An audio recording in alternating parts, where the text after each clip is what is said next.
Hello, everyone. Hello.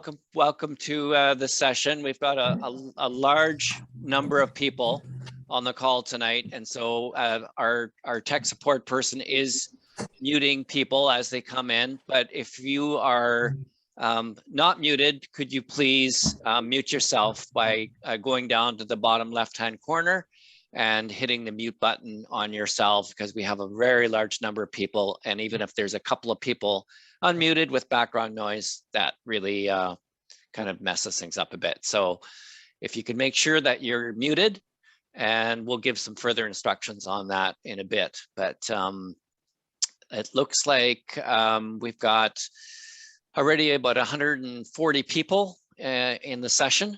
And so we've got a big group tonight, and we're happy that you're all here. And I believe we're yeah, we are at the hour.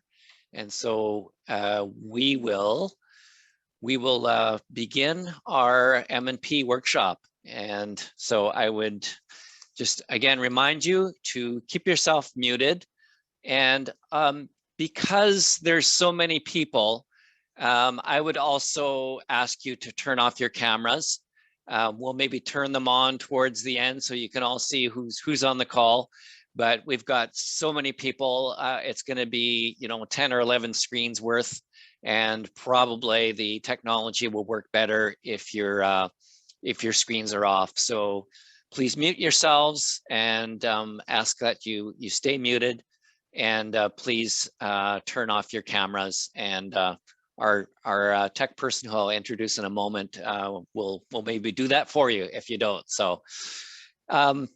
So we have 4 regions represented here tonight. We've got Shining Waters, we've got Antler River, we've got Western Ontario Waterways, and Horseshoe Falls.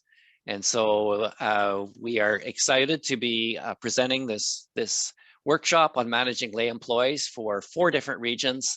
And what I want to do right off the bat is to do a land acknowledgement, and then McCall and I will introduce ourselves. So let's begin.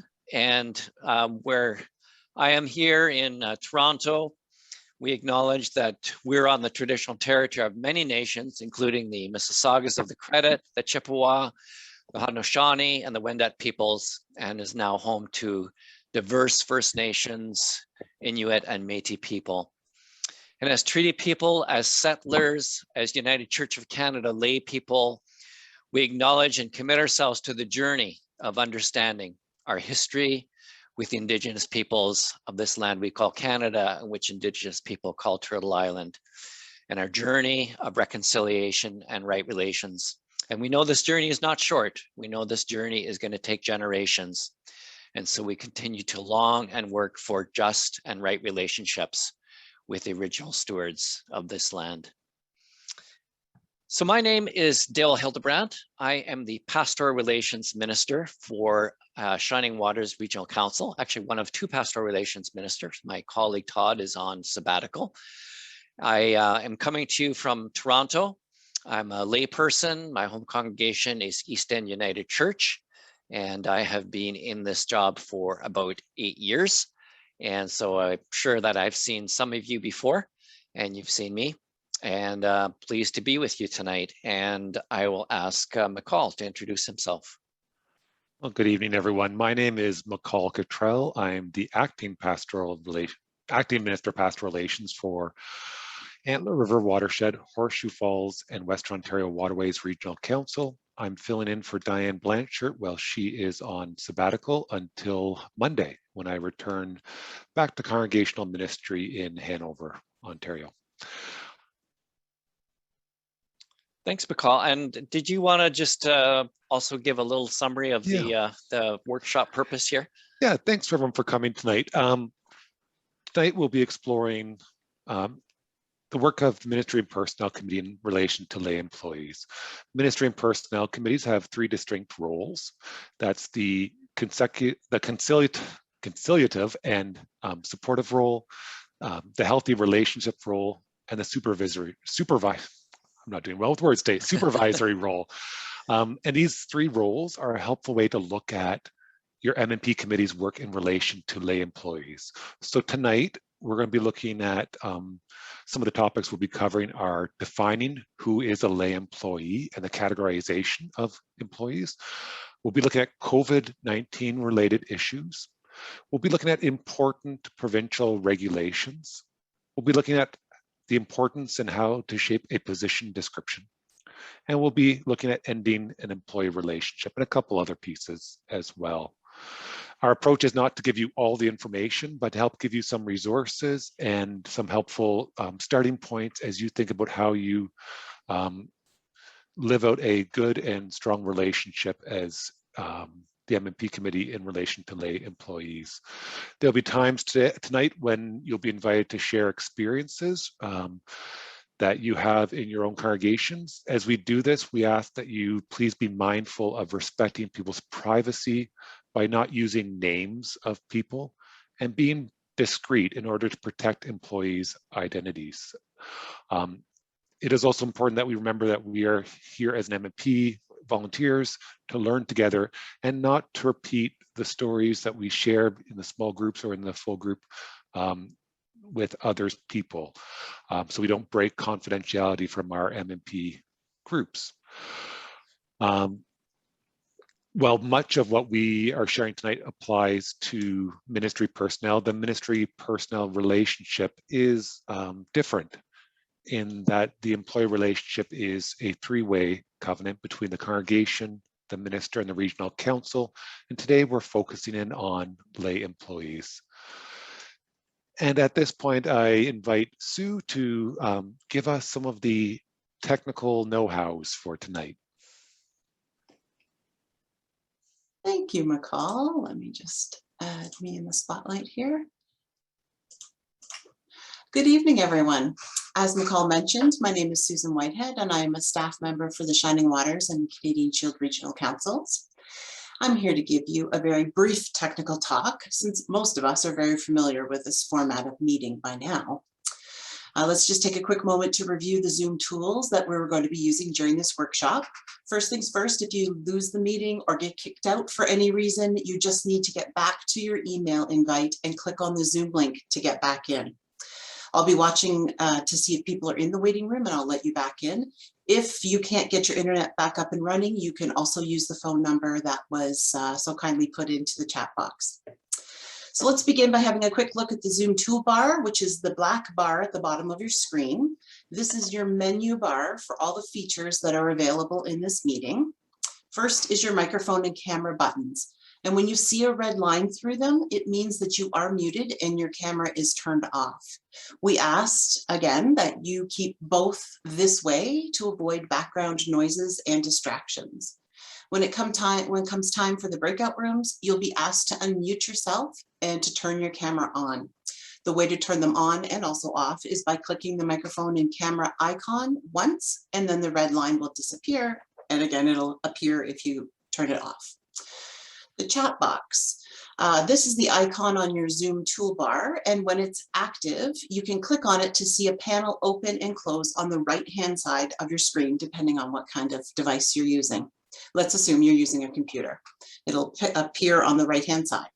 If you have closed it, you'll see a little notification bar at the bottom on the toolbar if there are messages, and it'll have a little red number on it. On the button and the button will blink orange if it's not opened. They'll both disappear when you click on that during the meeting, and it'll open on the right side, and then you'll be able to read the messages. During specific times of this meeting, we have limited the chat box function, so you can only chat with the host, myself, or maybe the co-host, I'm not sure, but I think maybe just the host, and everyone else, and that will again minimize distractions. Also worth mentioning, if we do turn on the private chats, just know that all chats are recorded, even the private ones. Finally, to get rid of the chat box, go down to the chat icon on your Zoom toolbar, click it again, and it will disappear. Right now, you can chat with me, the host, and later on, we'll let you know when it's activated for you to chat privately, if that is a feature we will be doing in the breakout rooms. If you have any questions, please reach out to me in the chat box by clicking the chat icon on your Zoom toolbar and write to me, the host. Finally, the breakout rooms, we'll be using those later on.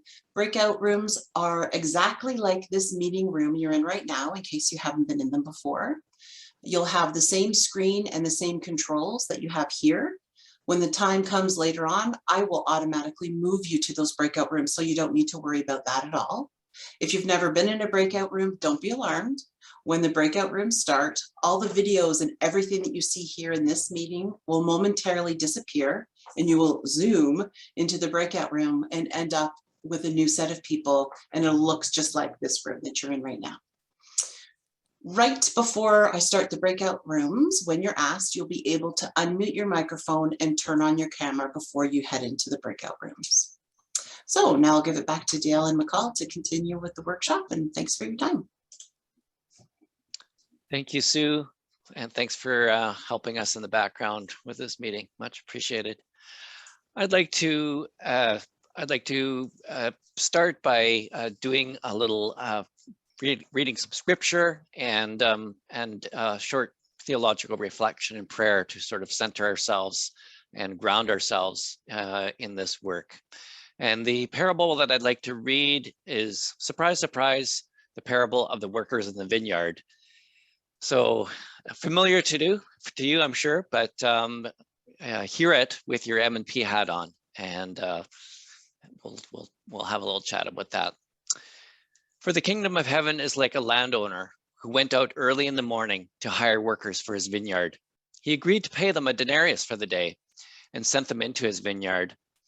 About 9 in the morning, he went out and he saw others standing in the marketplace doing nothing. And he told them, "You also go and work in my vineyard, and I'll pay you whatever is right." And so they went. He went out again about noon. About 3 in the afternoon, he did the same thing. And at 5 in the afternoon, he went out and he found still others standing around. He asked them, "Why have you been standing around here all day doing nothing?" "Because no one's hired us," they answered. He said to them, "You also go and work in my vineyard." And when evening came, the owner of the vineyard said to his foreman, "Call the workers and pay them their wages, beginning with the last ones hired and going on to the first." And the workers who were hired about 5 in the afternoon came, and they each received a denarius. So when those came who were hired first, they expected to receive more. But each one of them also received a denarius, and when they received it, they began to grumble against the landowner. "Those who were hired last worked only 1 hour," they said, "and you've made them equal to us, who have borne the burden of the work in the heat of the day." But he answered one of them, "I'm not being unfair to you, friend. Didn't you agree to work for a denarius? Take your pay and go. I want to give the one who was hired last the same as I gave you. Don't I have the right to do what I want with my own money? Or are you envious because I'm generous? So the last will be first, and the first will be last." What's this parable about? Fairness, generosity, ethics? It's interesting that the vineyard owner tells the all-day workers he's going to pay them a denarius, but to the other workers he hires at different points in the day, he says, "I'll pay you whatever is right." And I guess that was good enough for them because they came to work. And so as employers, we have to follow employment law, but there are also ethical and moral issues that we have to wrestle with as well. We want to do what is right. But what is right? How can we be not just law-abiding employers, but also fair and just employers, bringing the values that we want to embody in our churches to our employment relations? And so as we sort out the sometimes messy and complex situations in our workplaces, may God help us to be generous, fair, and empathetic as we strive to be God's people. Amen. And I am going to invite McCall to talk to us about who are lay employees. Thanks, Dale. So quickly to begin, if you open up your chat box, I invite you to type in the lay employees that you have in your community of faith by their role, not by their name. So maybe a custodian, maybe a music director. Take a moment and fill that chat box up with your examples of lay employees in your church.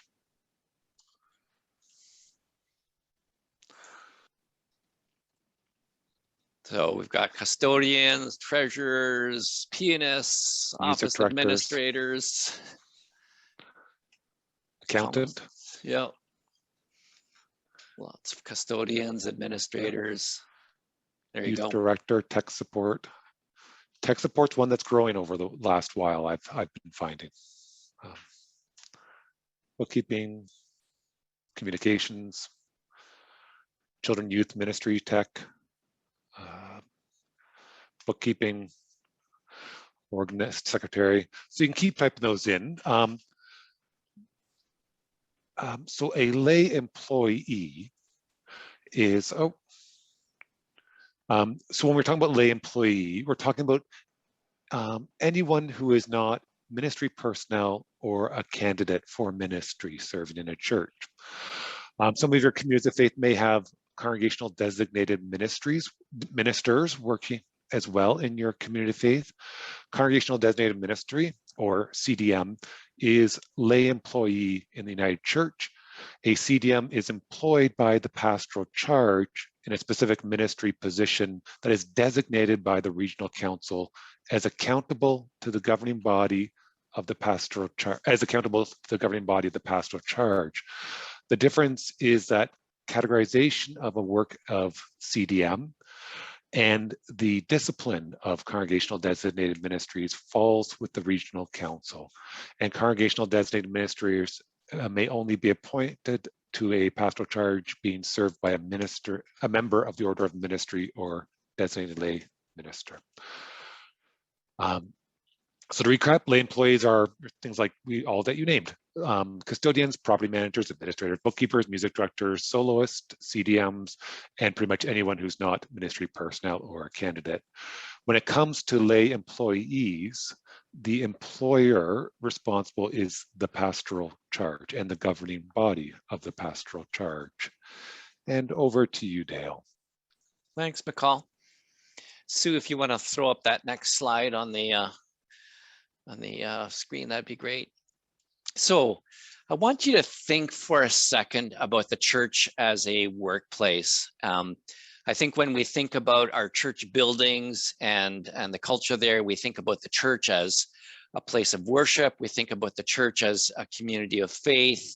We associate with the activities that we participate in there. But for our employees, the church is their workplace. And maybe the other things as well. If your employees are also congregants, that does happen. Their church secretary or whoever. We sometimes have employees who are also congregants, but it is their workplace. And so we've all had a wide variety of workplaces probably in our own lives. If we think back to the last 2 years, our workplaces have been our homes for many of us. But the question I have for you is this one. And again, I invite you to just type into the chat box some of your reflections. And so the question I have for you is, how is the church different as a workplace?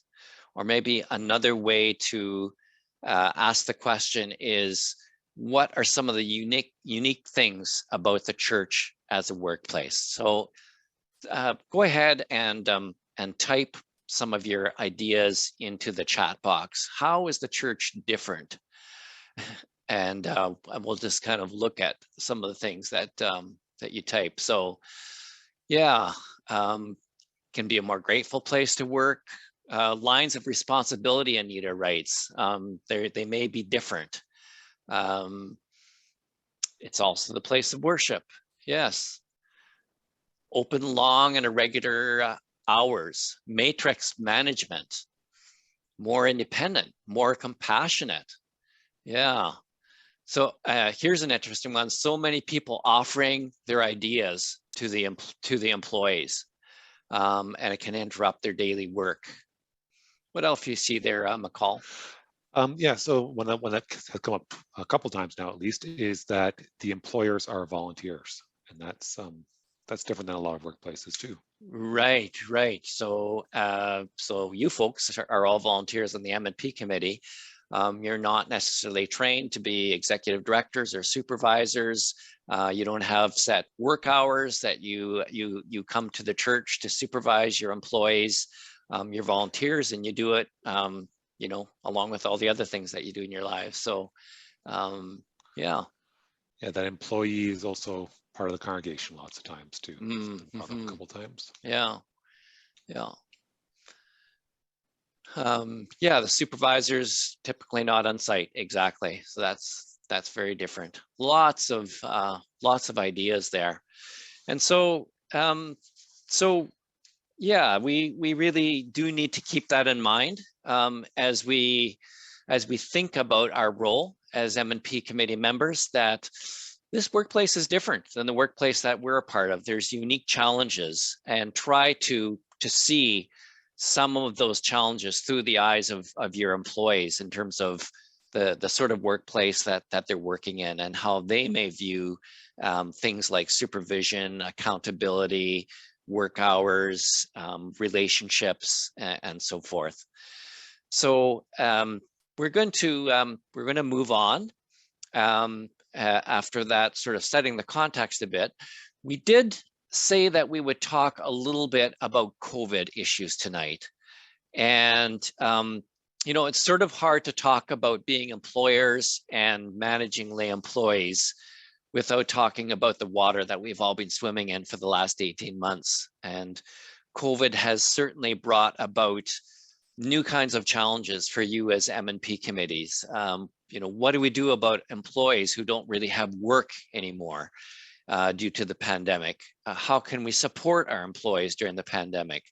And now the question that many of us are dealing with is, how do we bring our employees safely back into the workplace? So we don't have a lot of time. We could probably spend all evening talking about COVID-related issues, but I want to provide you with a little update on the infectious disease emergency leave provision in Ontario. And then McCall is just going to talk a little bit about vaccinations. And so in terms of the infectious disease emergency leave, which I sometimes refer to as ADEL by its acronym.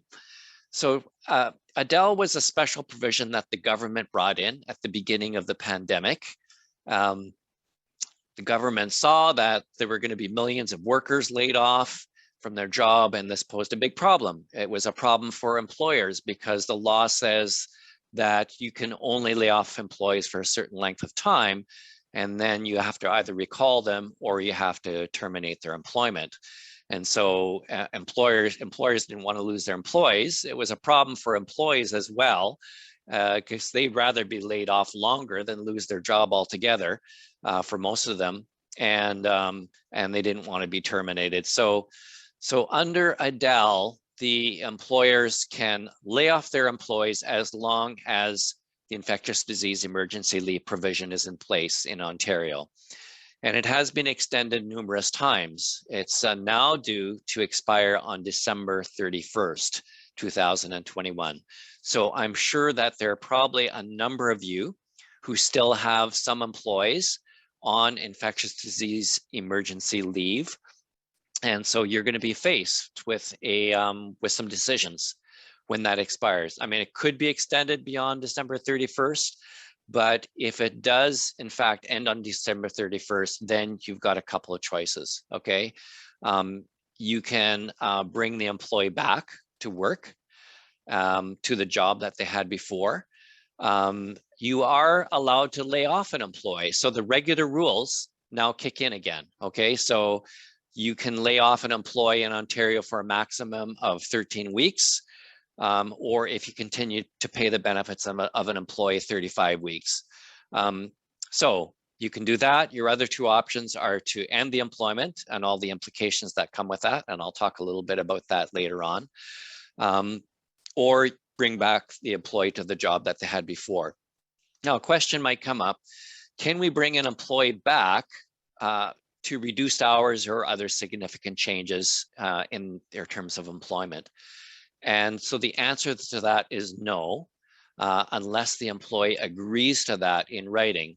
If you impose changes like a reduction in hours or a change in the terms of the job, you and the employee then quits, you may be sued for something that's called constructive dismissal.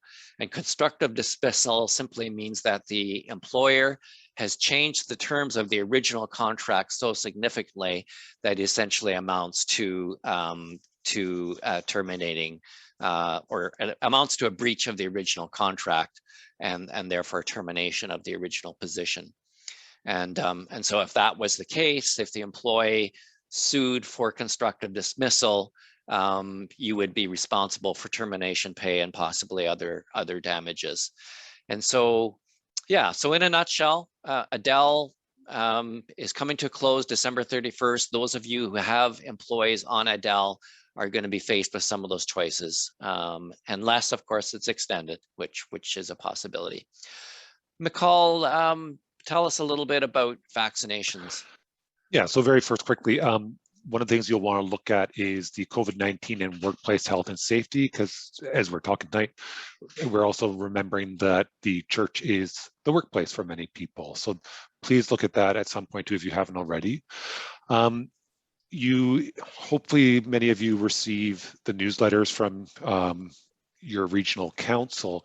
You'll have seen that there is a document out for vaccine expectation for ministers, and in that it talks about a conversation between M&P and the minister, but that the Office of Vocation is the one that if there are concerns about a minister serving in a pastoral charge in a community of faith who is unvaccinated and unable to do their work, that you would contact the Office of Vocation minister in your region, and they would have the conversation with the minister about what that means and try to work through that.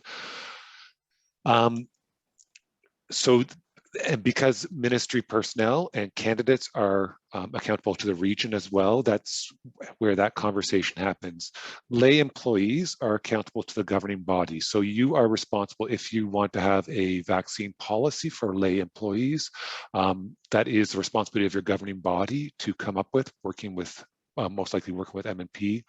And the recommendation for our for Antler River Watershed, Horseshoe Falls, and Western Ontario Waterways, and Dale, you can let me know if it's different for your area, is to contact your local health unit, because they're the ones who will provide you all the resources you need to come up with a vaccine policy. They're also great if you have questions about safe workplace. Different regions have different rules and regulations, but also that your local health unit is the one who has been helping workplaces through these questions throughout. So Dale, is that the same advice for your region? Yeah. I mean, certainly many churches have come up with vaccination policies. I've seen some that have been sent to me. They vary from pastoral charge to pastoral charge, but for some, it's like anybody who comes in the building has to be vaccinated, has to be fully vaccinated and show proof of vaccination. For others, it's employees. For others, it's employees and congregants. But yeah, the wind has really changed direction on that, because at the beginning of the summer, we were told that you couldn't impose vaccinations on your employees. And then a couple of, maybe a month ago or so, that advice, changed 180 degrees. And now that the advice is, if you don't come up with some vaccination policies, you may be at risk of creating an unsafe workplace for your employees. So, but there's no directive from the regional councils on lay employees, as McCall just said. There is around ministry personnel, but it's up to you. And yeah, good idea to consult your local health unit. Absolutely. Yeah. And the latest updates around gathering limits does note that very clearly that places of worship can have vaccine policies. So it's laid out in that as well now. Yeah. Anything else around COVID from you, McCall? Just if there's questions, contact your pastoral relations minister, because this is a question that I've been dealing with for the last 3 months, is congregations trying to sort this out. So when in doubt, reach out. Yes, absolutely. All right. Well, we want to get you into some of the substance of the issues that we want to talk about tonight. And so we're actually going to give you a case study to discuss. And this is where we're going to move into some small groups. And so, Sue, if you could put up the slide with the case study, that would be great. So here's, I'm going to read this for you. Here's the situation. Jake Cleaner has been a custodian at 3rd Street United Church for 5 years, working 20 hours per week, half-time. Church has hired him on contract year to year as they cannot afford to pay Jake benefits. In February of 2020, the M&P committee positively verified that on a number of occasions, Jake had put in significantly less time than 20 hours per week, but had marked his timesheet as having put in his regular hours. On March 1st, the M&P committee met and decided to terminate Jake's employment. They explained that because he was a contract employee, they had no obligations to give him a severance payment, and that he didn't deserve one anyway because he had defrauded the church by working few hours than what he claimed for. And so that's the situation. I know there could be all sorts of questions about the context. That's all the context we're going to give you. And so our questions for you in the breakout groups is, did the M&P committee break any employment laws in the action that they took? That's one perspective. And the second question is, what about their adherence to United Church of Canada M&P standards in terms of how we understand M&P committees are to work and function? So those are the questions. I think, Sue, is it possible for us to put those questions in the chat box? Yep, I'm just doing that right now. Perfect. And then you can give folks, and so we're gonna give you about, we're right on schedule, so we're gonna give you about 8 minutes or so, 8 or 9 minutes in small groups to discuss those questions. And then when you come back, we'll invite you to share some of your ideas in the chat box. So Sue, do you wanna put folks into their breakout rooms? You bet. Here we go. All right. So so again, invite you just to type some of your thoughts into the chat box in terms of how you see the situation. Did this M&P committee break employment laws, do you think? And did they handle the situation correctly in terms of how you would understand an M&P committee to function? And so I'd invite you simply to type those ideas into the chat box, and we'll talk a bit about them.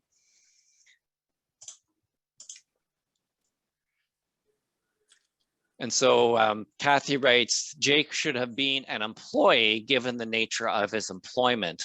And I think what you mean by that, Kathy, is that he should not have been a contract worker or a term employee, that given that he was being hired year to year, that he should have been an employee, and therefore he would have been entitled to certain benefits. Yeah, a verbal warning should have occurred as well as a written warning, absolutely. To simply terminate someone on very short notice without any kind of warning, that's not a good way to do things. What else do you see there, McCall? Oh, you're muted. You're muted, McCall. I knew I was going to make that mistake at one point. So someone mentioned about, that warning as well, but also keeping it in their file. So keeping a record of that conversation. A lot of giving a warning, but not passed it on year by year. One person wrote, I thought the governing council did the official firing, not the M&P committee. That's absolutely correct, and I'm glad that that was mentioned, because one of the things that's important to remember is that when it comes to decisions like hiring and termination, that is the decision of the governing body, your board, your council. That is not a decision for the M&P committee. Yeah, absolutely. One person wrote, I think that the M&P committee broke laws because they had to dismiss Jake for cause if they wanted to terminate him. Yeah. Well, and I'll get to that question of terminating with cause and without cause later on in the workshop. Susan writes that they broke United Church standards because he was due benefits. And that's right. Anybody who works 14 hours or more, it doesn't matter if you're a contract employee, a regular employee, if you work 14 hours or more per week on the average, you are required to have that person on the benefits plan. And she also wrote that the Canadian Revenue Agency would view him as an employee and not a contractor. Absolutely. Again, someone noted they don't see any discussion with the employee prior to his removal. So, right. Dale, are you taking questions? Susan Alexander has her hand up. I wasn't sure. We're only going to take questions in the chat box. We just have too many people. Sorry, Susan. But if you have a question, you can certainly throw in the chat box. There's a lot of people on the call, so we may not get to all of them, but feel free to throw them up there. Some people have wrote about the need for conversation with this employee. What was the reason that he fudged his timesheet? Maybe he's under, or not enormous family pressures. Maybe he's feeling ill, or he's there could be any number of reasons why he did that, aside from the fact that he just didn't want to work his hours. And so getting into conversations is really important, obviously, in terms of identifying an issue and at least talking about it. They were very hasty in their decision. Yeah. And someone noted the lack of, that a performance review, that these things could have been talked about in performance review as well. And another person noted, was there documentation what was the proof that he was fudging his hours, and was that documented? Yeah, a lot of feedback. Where was the feedback in the situation? Exactly. And writes conversation and document. Exactly. So I think the point is that this committee didn't give him anything in writing. They simply sat him down and showed him the door. Wasn't their role as an M&P committee to do that. And they would probably be in trouble with the law as well, in terms of not providing termination pay, or lieu or pay in lieu of notice. And so this employee would have a pretty good case to go back to this church and litigate against them. And so there was certainly things that they could have done a lot better to be sure. All right. Well, I think we'll move on. Sorry about that the small groups didn't work. It may have something to do with the huge number of people we have on this call. I'm not sure, but we will move on. And McCall, I think you want to talk about the Employment Standards Act of Ontario. So one of the really important documents you'll want to know about, one of the most important legal documents, is the Employment Standard Act, or ESA. The Employment Standard Act 2000, bracket ESA is the official name. It provides the minimum standards for most employees working in Ontario. It sets out the rights and responsibilities of employees and employers in most Ontario workplaces. The ESA covers a wide range of employment standards, including minimum requirements for employment, provisions to assist employees with family responsibilities, increased flexibility in workplace arrangements, and mechanisms for compliance and enforcement. Basically, it lays out the laws around employment that your church and your governing body as an employer must comply with. The ESA contain only some of the rules affecting work in Ontario. There's other provincial and federal legislations as well, such as workplace health and safety, human rights, and labor relations. Related Ontario laws include the Occupational Health and Safety Act, Workplace Safety and Insurance Act, Labor Relations Act, Pay Equity Act, and the Human Rights Code. So it's suggested that your M&P committee take the time to become familiar with the main point of these different acts.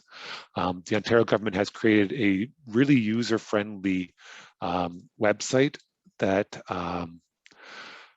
that are generally easy to understand, the information contained within. And I'm going to share my screen with you for the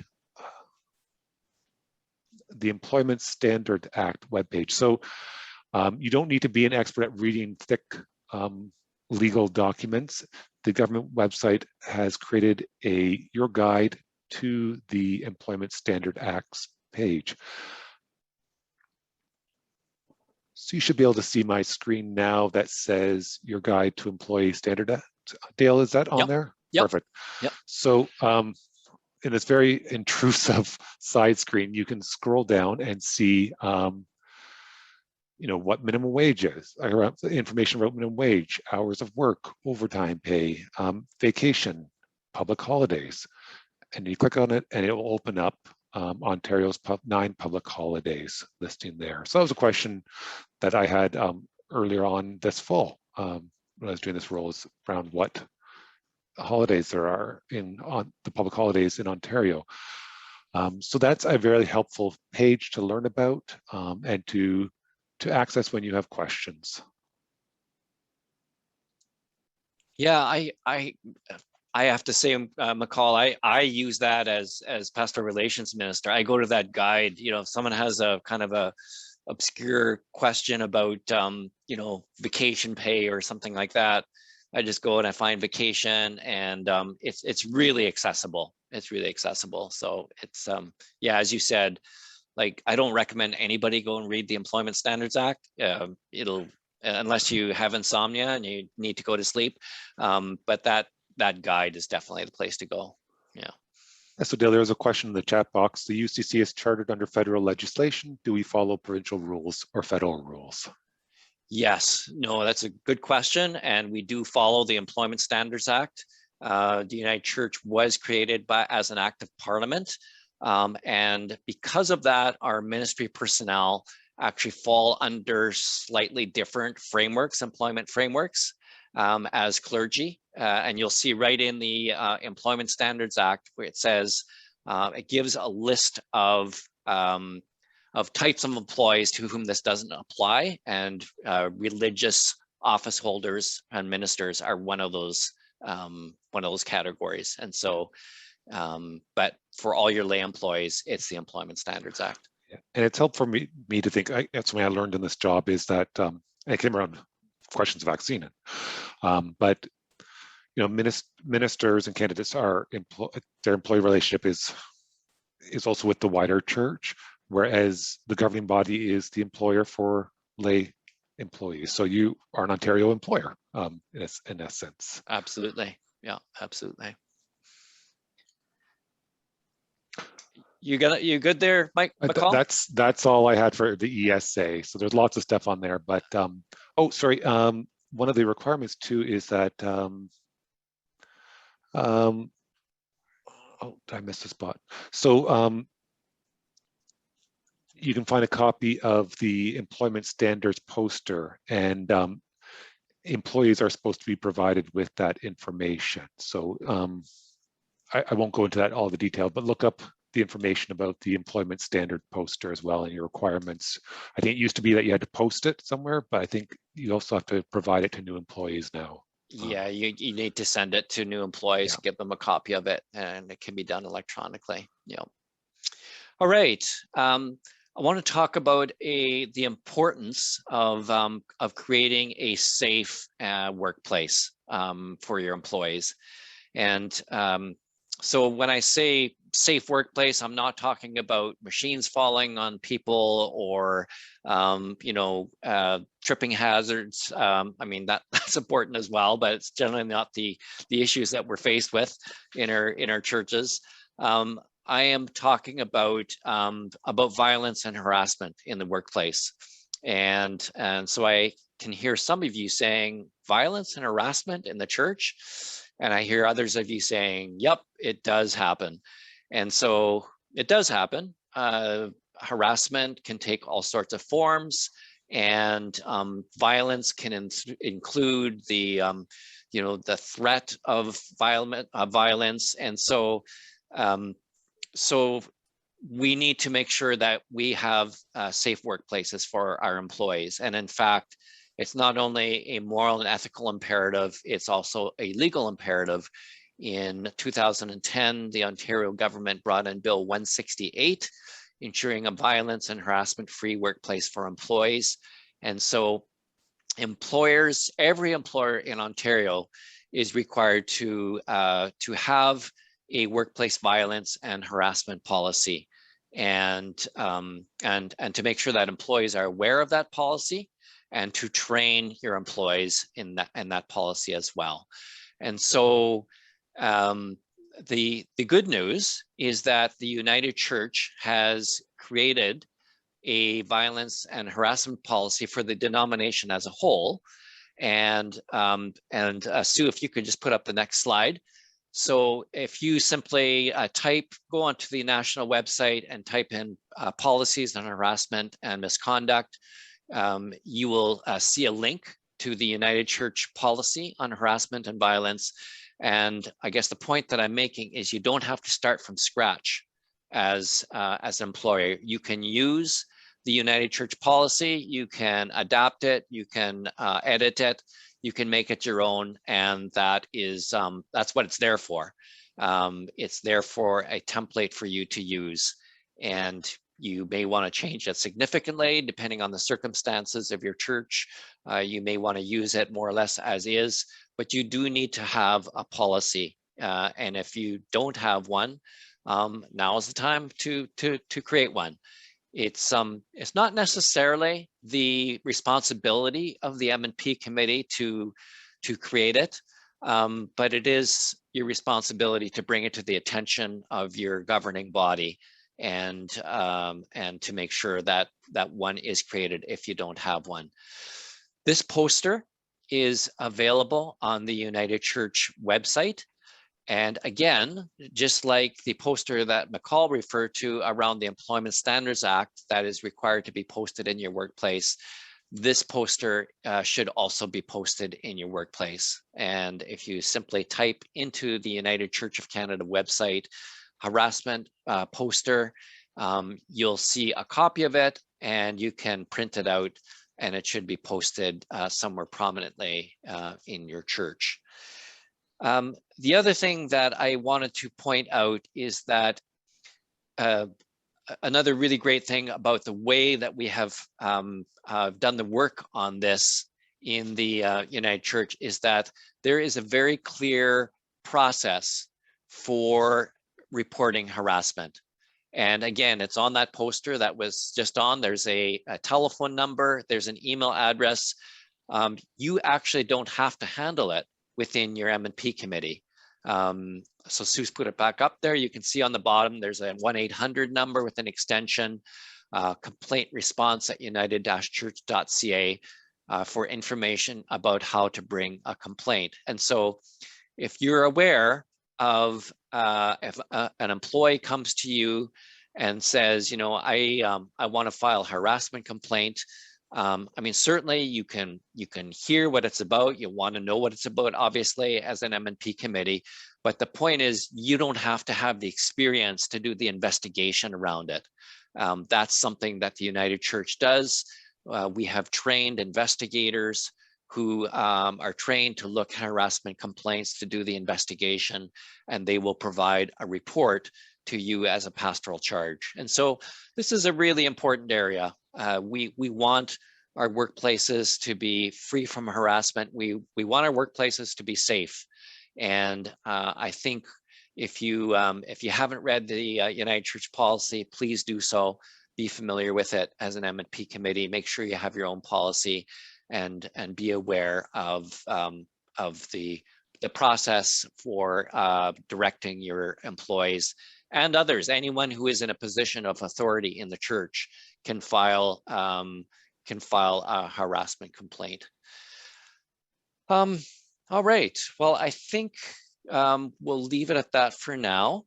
Were there any questions, McCall, in the chat box about this? They're what, well, relating to a little bit back. Sure. If someone is part-time, do they qualify for all provincial rules? Was one of the questions. Yes, absolutely. Part-time, full-time, doesn't matter if they work 1 hour a week or 40. They are entitled to the protections of the Employment Standards Act. Yeah. And a couple of comments about, we discussed at each staff review and we used the template as provided. One person wrote that they think there's a requirement to review the policy annually. There is. That's part of the provincial legislation. Thank you, Jim, for pointing that out. Yeah, we can sometimes create policies and then we forget about them. They languish in a filing cabinet somewhere, and we need to keep them present and before us. And that's why it's important to do that annual review to make sure that if there's things that need to be added or changed to reflect new challenges, that we do that. And I know, a good practice too would be to inform your governing body about the policy as well, because they may run into it as well. And also when there are questions or concerns, reach out to the regional council staff. We're not always M&P committees aren't always used to dealing with issues around harassment and filing complaints. So please reach out if there's questions. Yeah. I see there's a question around contract workers and part-time employees. I'm going to get to that in another part of the workshop. So thank you for asking that, Karen Markham. And we'll get to that in a moment. Yep. Can the policy be in the employee handbook only? Well, I would say not all churches have employee handbooks. It's great if you have one. But I would say the policy should be readily available for everyone in the congregation. That the church as a whole needs to know that the place where they worship, the place where they carry out the programs is also a workplace for their employees, and that the United Church does not tolerate violence and harassment. So it should be very public. Yeah. All right, how are we doing, McCall? Yeah, so I was going to share, what are we doing for time? Because I've got some of the links to share on the web page, but we can just send that out after if. No, go for it. Okay, we're doing good for time. Perfect. We're more or less on schedule. So just to show you what some of these things look like. So you should be able to see my screen now. The workplace discrimination, harassment, and violent prevention and response policy. This is what it looks like. All you have to look up, as Dale mentioned, workplace discrimination, United Church, and you should find that. So that's what the document looks like. It looks really long, but part of it is the for complaints in the community of faith or other ministries, and then there's one around regional council as well. So it's not as long as it looks, but it's worthwhile to read and go through. There's a whole page on health and safety, and it's found under leadership, church administration, duty of care, or health and safety, or type into your web search the United Church Health and Safety.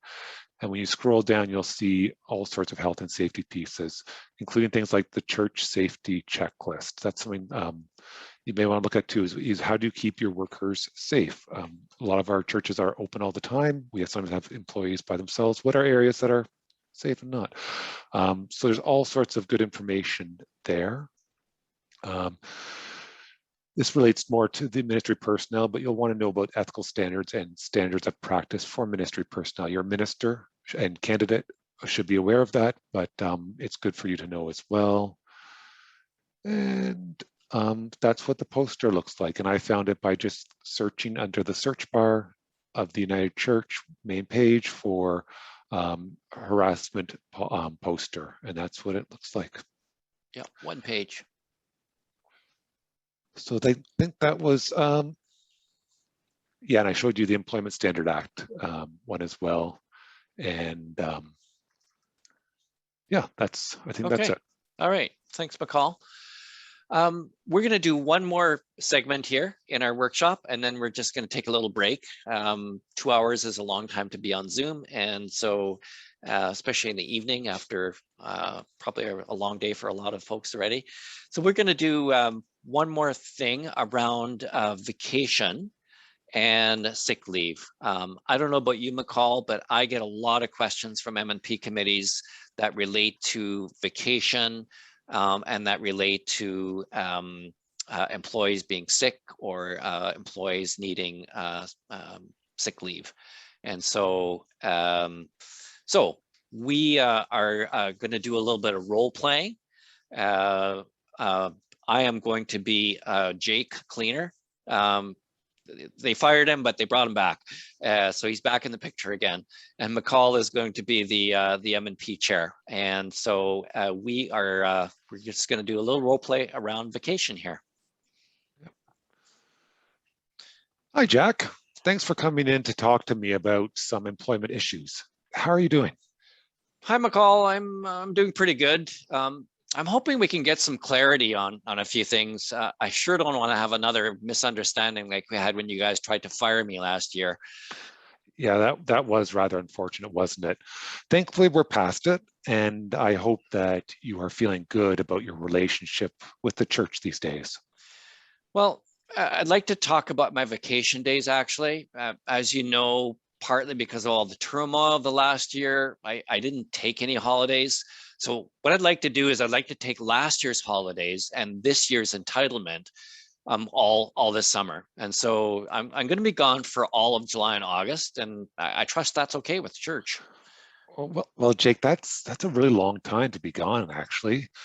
And I'm going to actually have to check to see if your holidays carry over from one year to the next. Of course they do. I mean, you can't take an employee's holidays away, McCall. That's against the law. And that's the end of our little role play. Yeah. So we're going to use the chat box again. What do you think? Was Jack right when he said this was against the law? Sorry, Jake. My name's Jake. Oh, I'm sorry, Jake.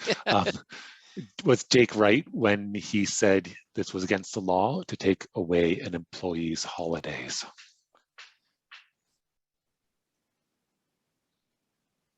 So use the chat box.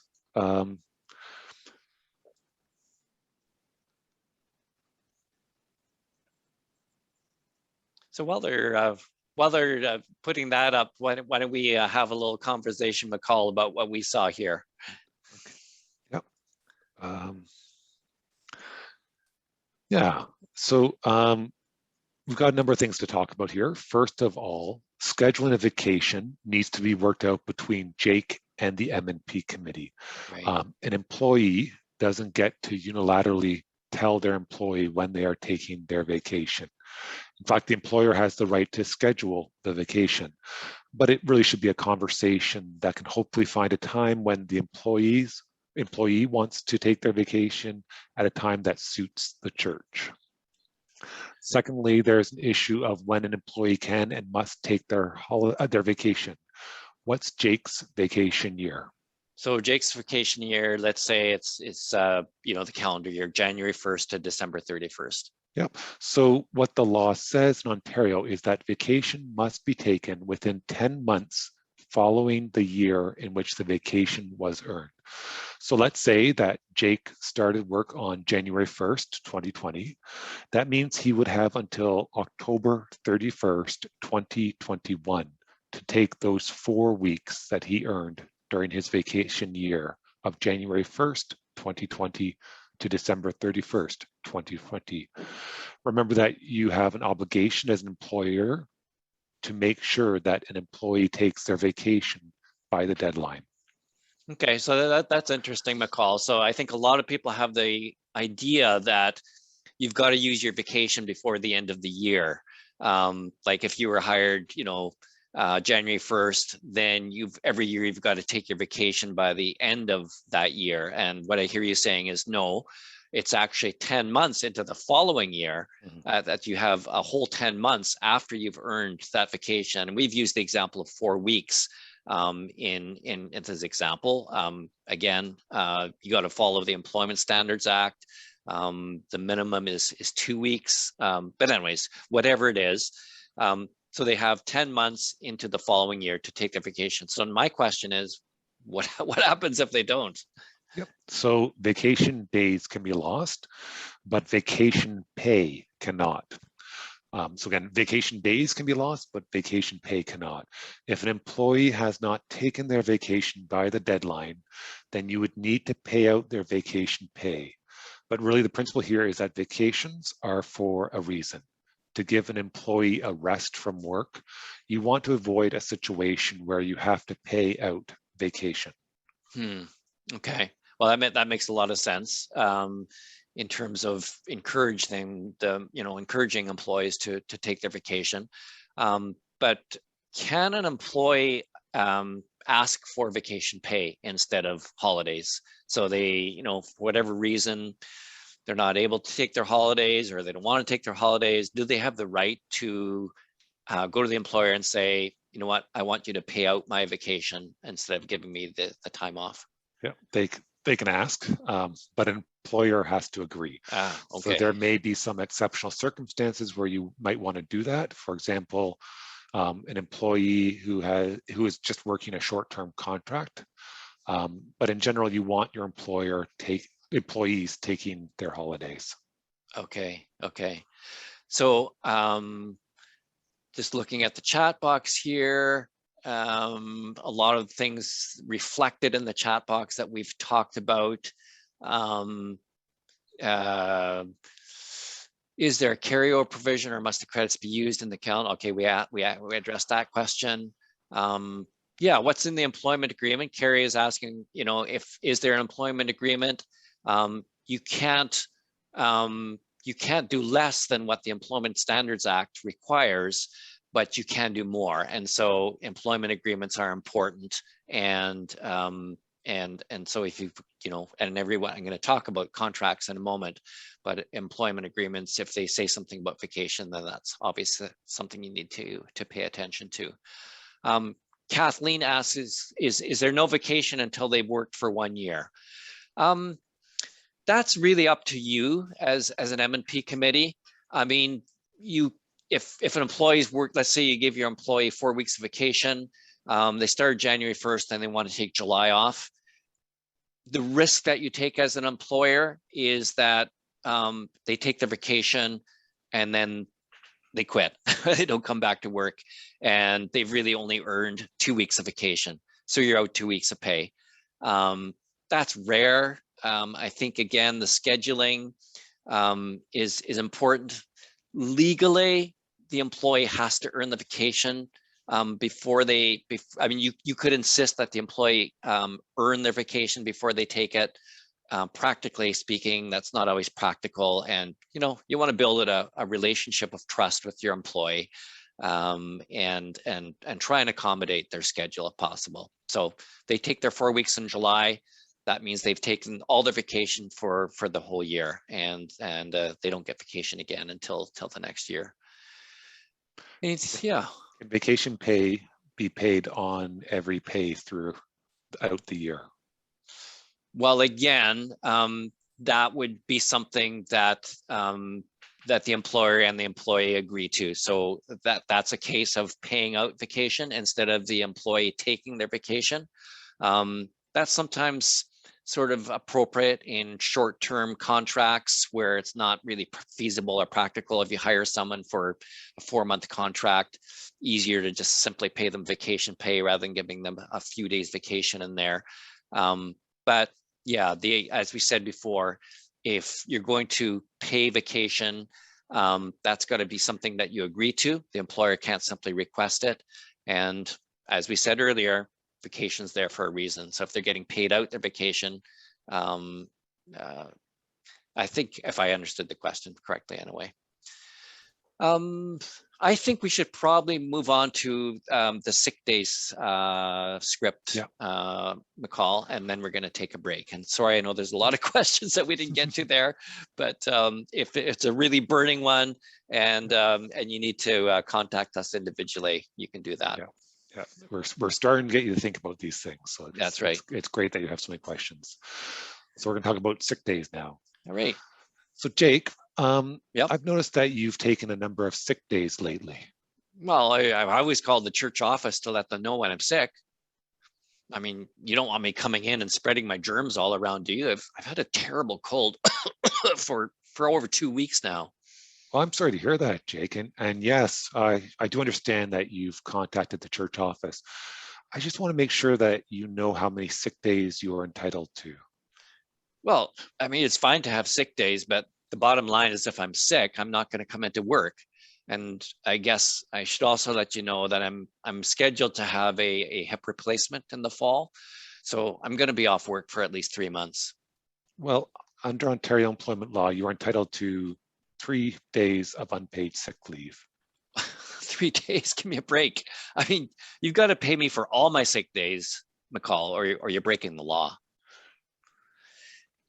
So that's our little role play around sick days. And again, feel free to put some ideas in the chat box. I think we'll just go into some of our commentary, McCall, because we are getting close to break time. But feel free if you have some questions or you have some comments around the conversation you just heard. Feel free to put them in the chat box. McCall, would you be breaking the law if you didn't pay Jake Cleaner for all the sick days? No, under the current Ontario government, which repealed some of the more generous provisions that the previous government had brought in, there is no provision for payment of any sick days. However, the United Church of Canada, as part of its benefits plan, has short-term sick leave program. An employee who becomes ill and that illness is supported by medical evidence is eligible for up to 6 months of sick leave. It's called the Restorative Care Program. And someone mentioned this in the chat, was talking about that. Mm-hmm. And after a 2-week waiting period, the local pastoral charge is reimbursed 85% of the employee's salary. Employees who are enrolled in a benefits plan are eligible for restorative care. Employees who work more than 14 hours are enrolled in the benefits plan. Okay. So what about an employee who takes a few sick days here and there? So, I mean, I think you pointed to like sort of, serious illness where an employee is gone for a month or two.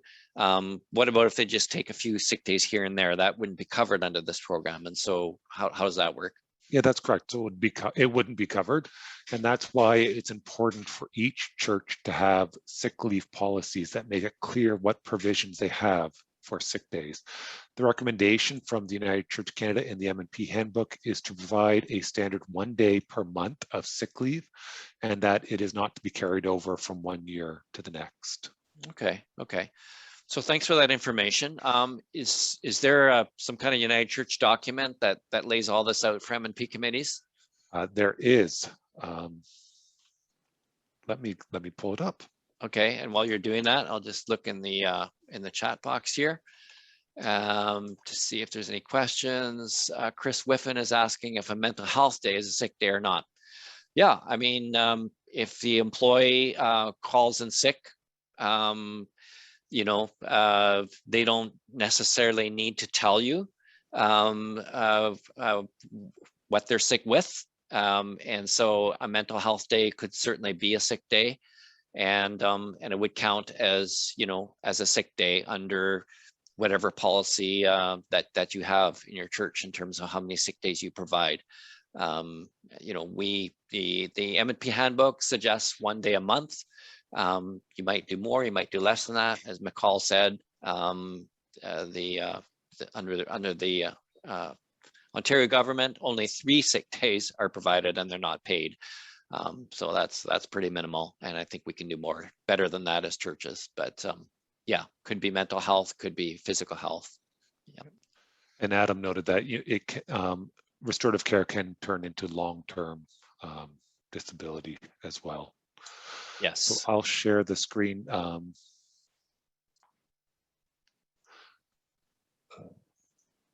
I'm going to do it right from the search bar. So group benefits, United Church of Canada.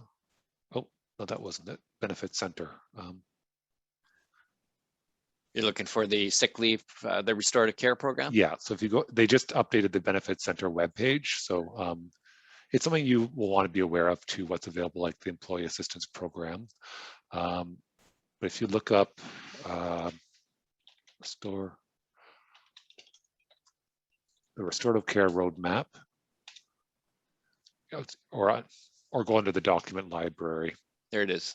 Oh, Yep. there. Right there. So this lays out the way that the restorative care program works.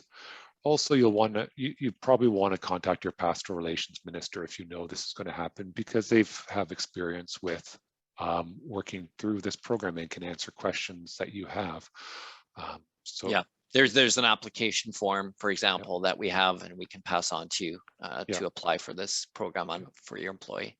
Mm-hmm. All right. Anything else, McCall?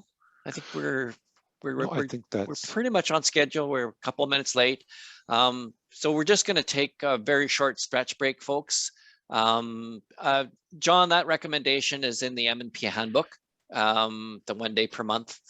We're going to take a short stretch. If you need to grab a drink, use the washroom, a biology break, fluid exchange break, whatever you want to call it, we'll take about 3 or 4 minutes. We don't have much time, but feel free to get up, stretch, do what you need to do, and we'll be back with you in about 3 or 4 minutes. Thanks, folks. I'm going to take my own break. I'll be right back. I'll be back to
All right.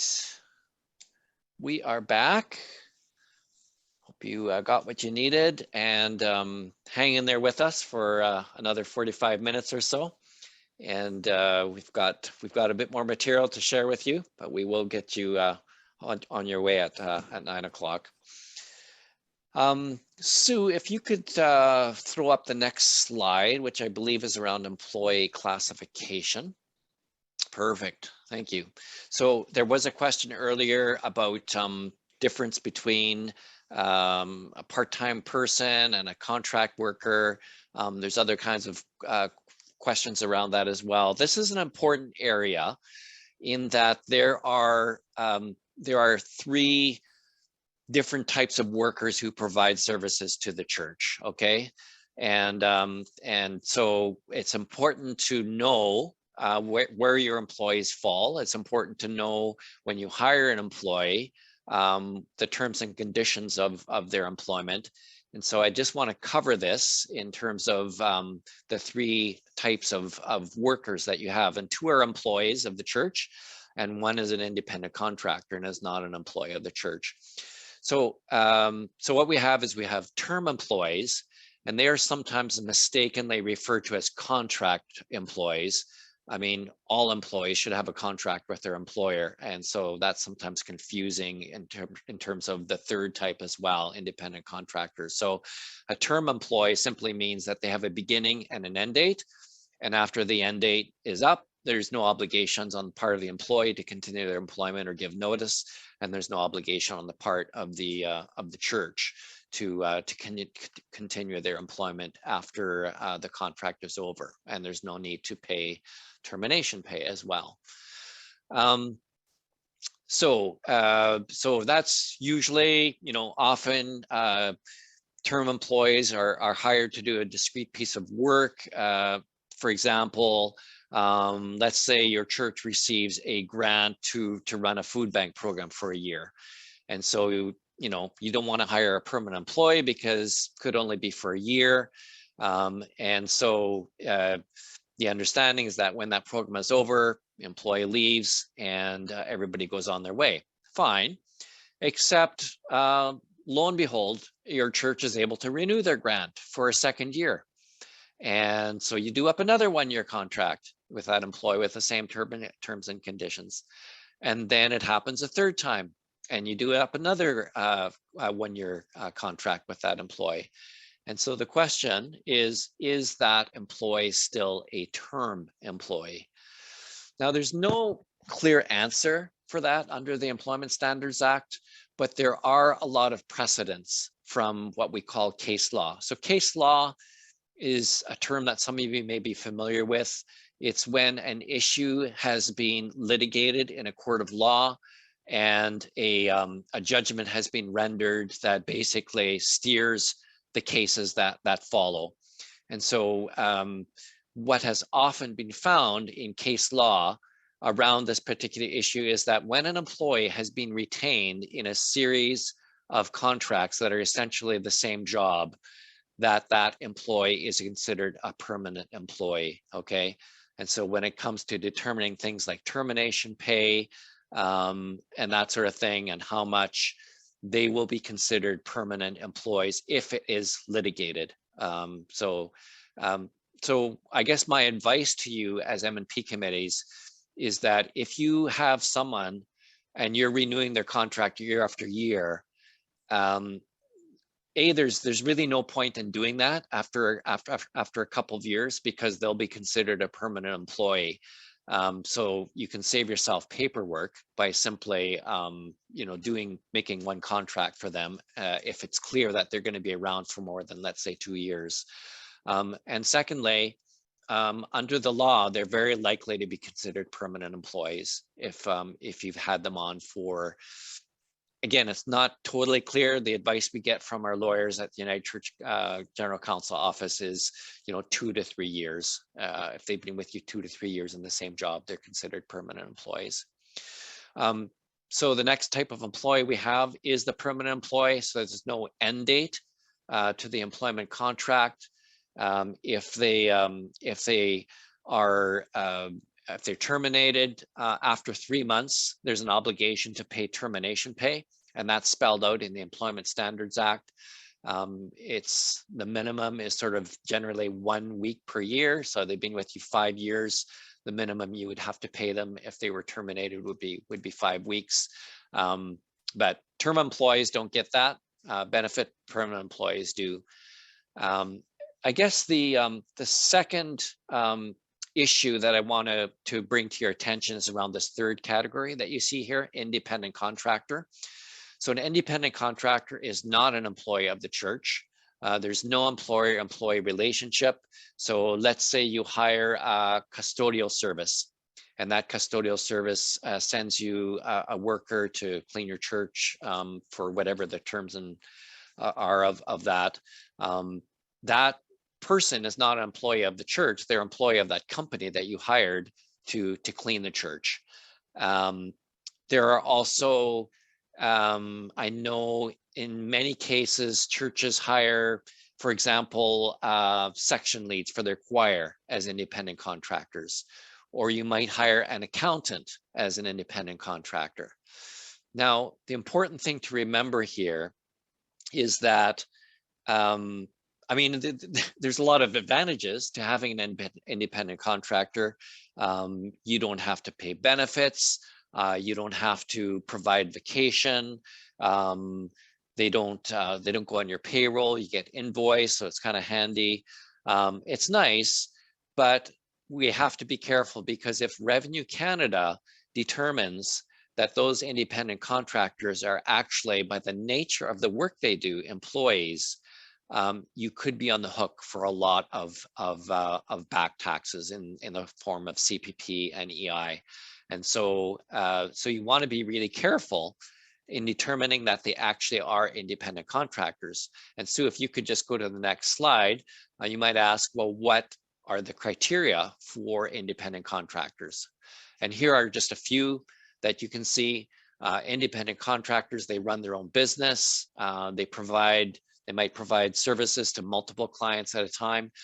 They usually have an HST number. So that's often sort of a little bit of an acid test.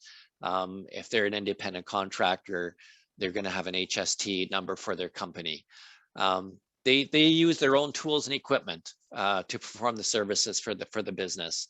And so if you have an employee, let's say you have a custodian that you think is an independent contractor, but they're using all of your cleaning products in the church, they're using your tools, they've got an office in the church, that's not an independent contractor, that's an employee of the church. Independent contractors design their own working arrangements. They can hire their own employees. So it might be an employee one month, and it might be another of their employees another month. That's up to them, as long as they provide the services that they've contracted to provide. And lastly, independent contractors are not supervised by the employer, and they're not accountable to the employer except for the delivery of those services. So if you're calling that person in, you're giving them performance appraisals, you're giving them feedback on their work. I mean, to a certain extent, you give an independent contractor feedback as well if you're not happy with the job they're doing. But if they're sort of the classic markers of supervision, performance appraisals, directives, and so forth, that's not an independent contractor. So if you're not sure, there's a lot of documents that you can get on government websites. There's a lot more criteria than just the ones I put up here. But again, please be careful around this, because, you know, I know of one situation, for example, where a church hired a choir conductor as an independent contractor. And the choir conductor said, yeah, I want to be that. But you know what? The nature of the work that they did was not as an independent contractor. They acted as an employee. Well, guess what happened? That church decided after a certain number of years that this employee was no longer a good fit for the church, and said, we're ending the independent contractor contract. We're ending the contract. And the independent contractor turned around and sued the church, said, no, I am an employee by the nature of my work, and you're on the hook for a lot of termination pay. So just one example. So I think that's what I wanted to say about employee classification. And McCall, you want to talk a little bit about job descriptions? Yeah, Dale, we have a quick question here too. I think this was important. What about use of ongoing pay on an honorarium basis? Yeah. So again, be careful. Obviously, any honorariums that are over and above $500 per year, you need to provide, I think it's a T5 or something like that. Forget what the name of the slip is. But again, if that employee on honorariums is doing consecutive work for a long period of time, that's not going to be considered someone who's not an employee of the church, because the whole idea of honorariums is that there's not an employee-employee relationship. So I don't have a cutoff for that. But if you're not sure, I suggest you consult with either employment lawyer or someone who has some expertise around that. And Shining Waters has some great resources from M&P, including information about this topic on the website, on Shining Waters website. So one question I ran into, Dale, maybe you, churches are making COVID plans for their workplaces and for their workers. Do contract workers have to follow the community, and maybe you haven't even thought of this, the community of faith decision around vaccinations, let's say? So independent contractors, the third classification, do they have to follow? Yeah, that's a good question. I just threw that at you. So yeah, no, I mean, I would say if you have a policy around your building, and the policy that everybody who enters the church is vaccinated, yeah, I don't know. I would go to my independent contractor and say, hey, we got a policy that everyone who comes into the building, who unless they have a medical exemption, et cetera, needs to be vaccinated. You need to disclose. Yeah. Okay. So someone asked about 5 hours a week or less. I think what I'm hearing you, Dale, say it's the work provided. It's how the work is provided. It's how the work's provided and the nature of the work. It doesn't matter hours. If it doesn't, if you've got someone working 2 hours a week, that's not the criteria for whether they're an independent contractor or not. Yeah, and that highlights that it's the nature of the work, not even what you agreed upon with the person. Which does shape a lot of how many places viewed independent contractors, and apparently not only the church, because the government website has lots of information on that too. They do. Yeah. You can move along to position descriptions. Right. So position description is really important. Hopefully all of your staff have position descriptions. You may call them something else, but in the M&P handbook, they're called position descriptions. And they're important for part of the work of both lay employees and ministry personnel. The position description is the agreed upon areas of work. Clearly printed position descriptions should be in place when hiring an employee. They should be reviewed regularly and adjusted as needed. They're a really helpful tool for performance reviews, for goal setting, and for focusing of work. I know at my church, I am ministry personnel, and part of my regular review is going over the position description and how does this apply, and is there any areas you need to work on, and is there anything that needs to change? So there is policy around position description that can be found in the Ministry and Personnel Committee Policy, Procedures, and Practices Handbook. And if you haven't seen that handbook, you will want to look at that handbook. If you look up Ministry and Personnel, United Church, you'll see a page that includes that. So the policy is that the M&P committee is responsible for revising position descriptions of pastoral charge staff as needed.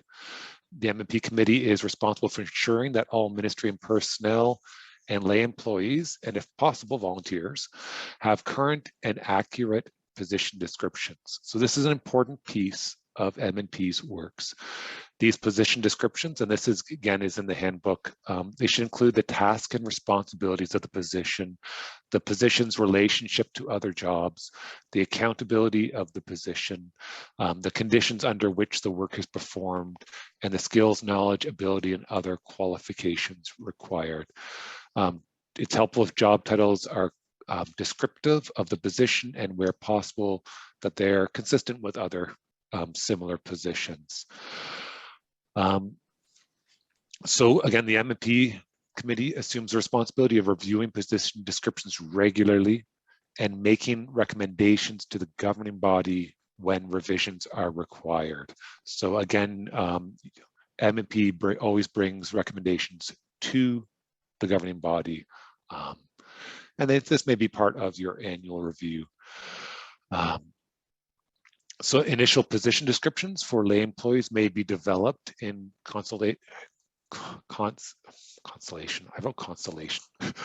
Consultation with the M&P committee by the committee that share the staff members' oversights. For example, for a custodian, you may want to consult with the property committee if you have a property committee, or the worship committee for a musician. So you can consult with others. You can consult with other staffs when it's appropriate in developing the position descriptions.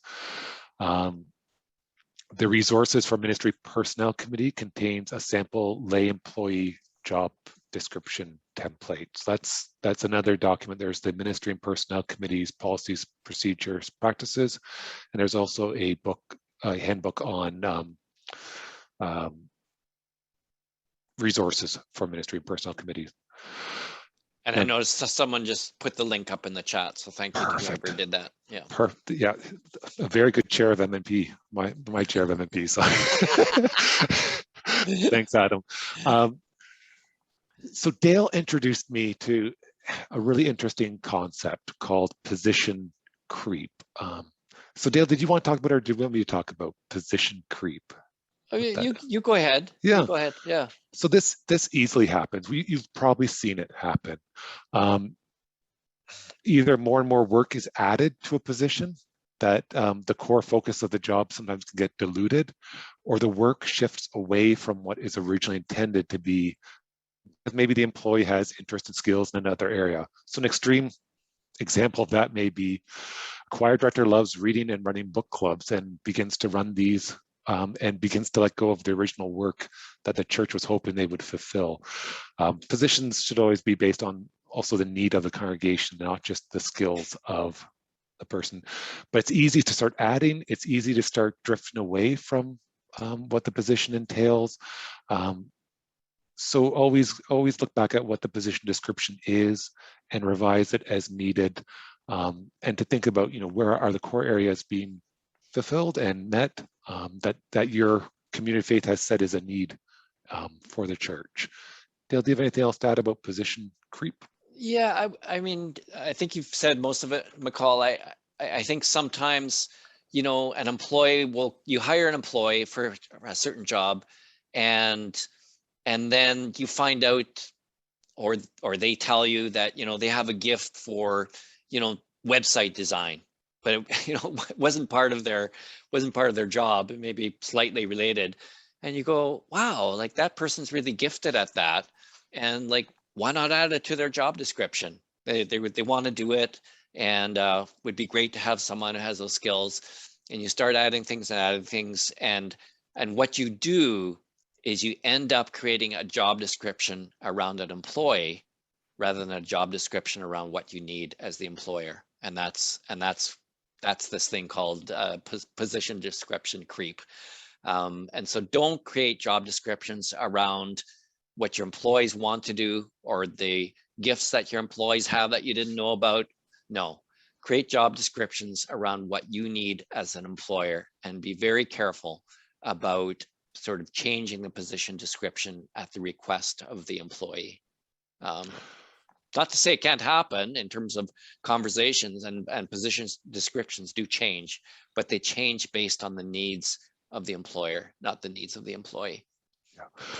And so in particular, if you're talking about CDMs, sometimes this happens where work gets added. Congregational designated ministers. Congregational designated ministers. And what can happen is sometimes multiple CDM positions are piled in together for an employee, and different parts are added, and it can creep into a regional accountable, it can creep into a ministry personnel position. So you want to also, if you're making major changes to the position description for congregational designated ministers, contact your pastoral relations minister to talk about, does it need to be reclassified, or is it, does it need to be refined, or the scope refocused? So when in doubt, reach out to the pastoral relations minister for help. That's something I've been learning. We're used to answering those questions. Yeah. So Dale, do you want to talk about written contracts a bit? Yeah.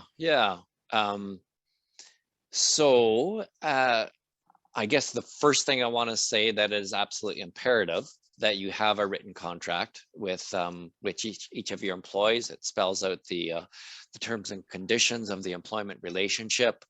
And I have discovered that this doesn't always happen.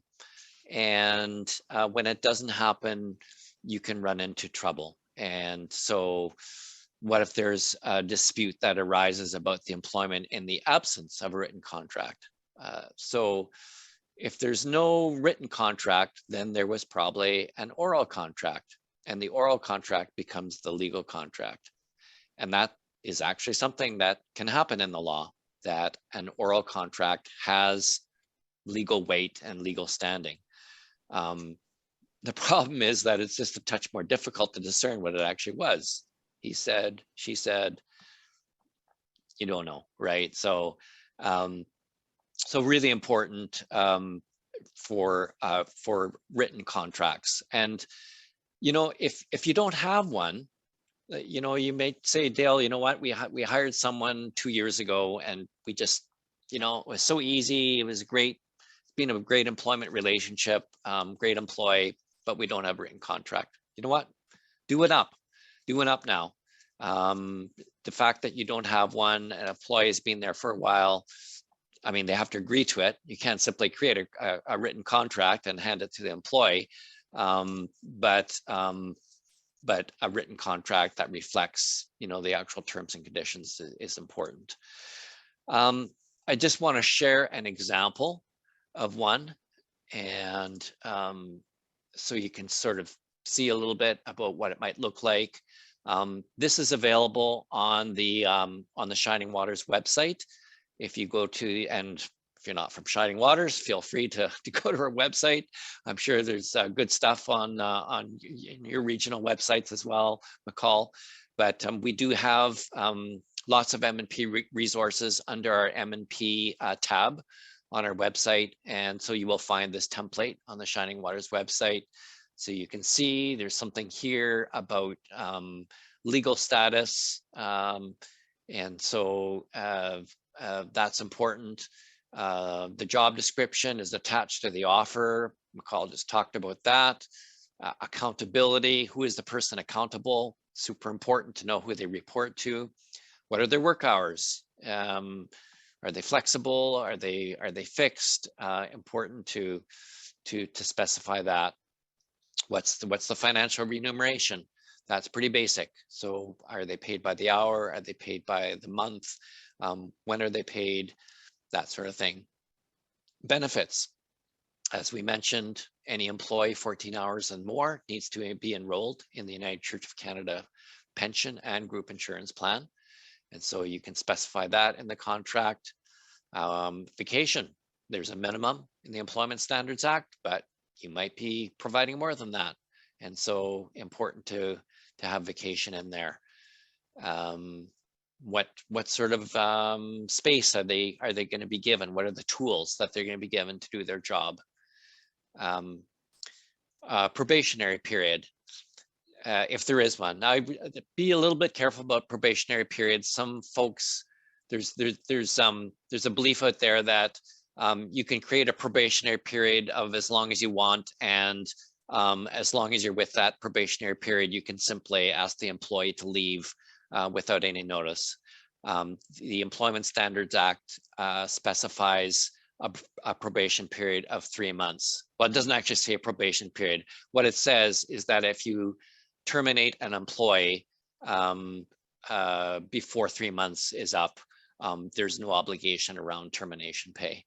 And so, you know, you might have a longer, what you call probationary period, where, you know, you use that as a tool to orient the person to have more frequent check-ins and so forth.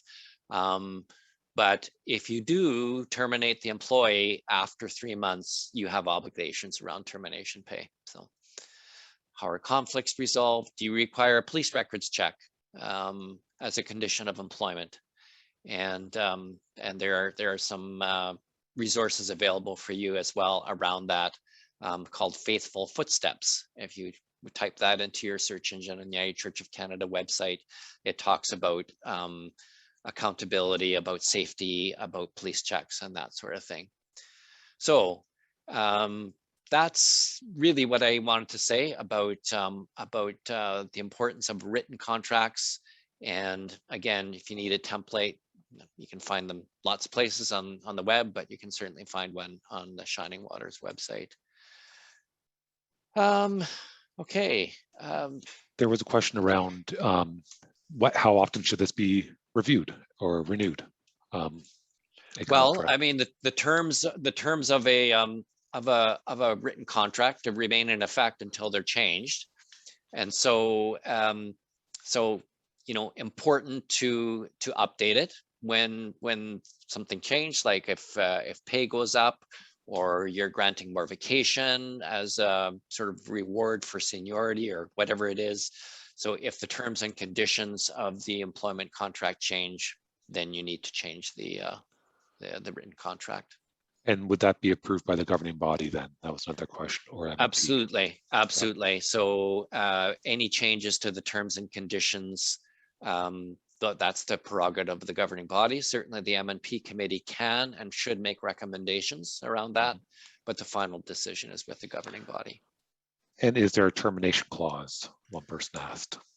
Yeah, termination clauses. I don't have a lot of expertise around that. I know it's something that's used quite a bit in the private sector. What I do know is that termination clauses, even though they get put into written contracts, they're often overruled in a court of law. And so I would say be careful around termination clauses. Stick with what's in the Employment Standards Act, because I've heard of many instances where the termination clause was agreed to by the employee, but it wasn't actually held up when push came to shove. So, yeah. Excellent. All right. So should we move? We're quarter to the hour. We got 15 minutes left. Okay. So McCall, you want to talk about accountability relationships? Yeah. So and someone mentioned this in the chat. So accountability is really important in the workplace. It's not just about who oversees what we do in our jobs. It's also really helpful for, you know, who do you go to it for advice, for input, for guidance. Why is it important? It's because every employee is different. Some need to know that someone is reviewing their work in order to keep up performance. It's a motivator. Very few jobs are completely self-automated, so questions arise, direction is needed. An employee needs to be able to go to a supervisor or someone for advice and direction, whether it is the custodian or the senior minister. We all need someone to be able to go to provide. Accountability helps us provide positive and constructive feedback in order to reinforce good work or make changes where they are required. Accountability ensures that employees' work is in line with what is needed by the church. So again, that position creep piece can play into that. And accountability helps us to know when problems arise, who does the employee go to? So I'm going to, on top of this, I just want to point out that sometimes by default, churches see the minister as the person that lay employees are accountable to by the leadership in the church. Sometimes ministers feel that they are the ones to direct other employees. Sometimes employees automatically treat the minister as supervisor or senior staff. So it is, so is this how the working relationship in your community of faith is supposed to work? Who do people report to and dialogue with? Do people know who how accountability works in your community of faith? It's important to know and to be clear with people about, you know, who has the oversight, that the governing body is the one who makes decisions around employment, that the role of M&P. One of the most common problems in church settings is that employees do not receive adequate supervision, often as a result of unclear accountability lines. A former personnel minister shared this wisdom that she often received calls where there was a problem with a lay employee, and her first question was always, who is this employee accountable to? So who is the church secretary accountable to? She may work closely with the minister, but she's actually reports directly to the M&P committee. although mostly it's the church administrator who tells her what to do. So she's pointed in many different directions. It can feel like she has 3 supervisors, and maybe none of them are actually supervising him or her. Working in a church, as we noticed at the very beginning when we talked about how is a church different, it can feel like everyone is your supervisor, because everyone feels a sense of ownership and investment in the life of the community of faith. And that ownership investment's great, but it makes things really complicated when you're talking about who oversees the work of the custodian. Many people have input, suggestions, and feedback. So who do the staff turn to? Who do they report to? Who do they go to for help? Yeah, and lots of churches have liaisons. I see that come up in the chat, so that, you know, if I have a concern, I've got a liaison that I can go and talk to from the M&P committee. I just, on that point, McCall, I noticed a number of terms used in the chat. There was the term advocate, there was the term mentor, there's the term liaison. The only one that I would be cautious about is the advocate one. I think it's great to have an M&P member as sort of the conduit for an employee. I think mentor that's fine as well, but you don't want to set up M&P committee members as advocates for a particular employee. It can get tricky in terms of sort of one M&P committee member against the rest of the M&P committee, because you're sort of advocating for that particular employee. I mean, you want to treat all your employees fairly, but I would just be cautious about sort of using the term advocate. And someone asked about written, I'm sorry, do you do a written contract with a, with an independent contractor? Yes, yeah, I did. yeah. I did answer that in the chat. Yeah, I was scrolling and so. So for 2 summers in university, as well as studying to be a minister, I worked as a chaplain at a Sea Cadet camp. So one of the first places you get to when you get off the plane and the bus that drops you off to this camp is the office, and you got all your, you know, the documents that everyone gets, or you get the documents that are unique to you. You get your photo ID done, you get your room assignment and the key to your room, and everyone received the same photocopied sheet. And this was the chain of command. It was a diagram, and it was really helpful because I knew who I could go to and who had who I was accountable to and who had oversight of me. In that kind of military structure, it's very clear to call chain of command. But other organizations, churches, can have something called an organogram. And if you Google organogram, you'll see all sorts of examples. And if we can have the slide show up for that organogram.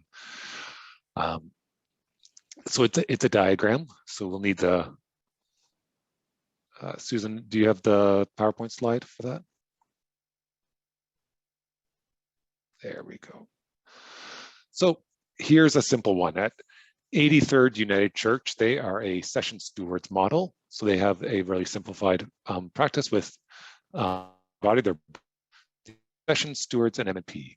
So in this church, all the musician, the choir director, the custodian, the admin, who are they accountable to? They're accountable to M&P. They're accountable to the board, but they go through M&P, and M&P oversees them.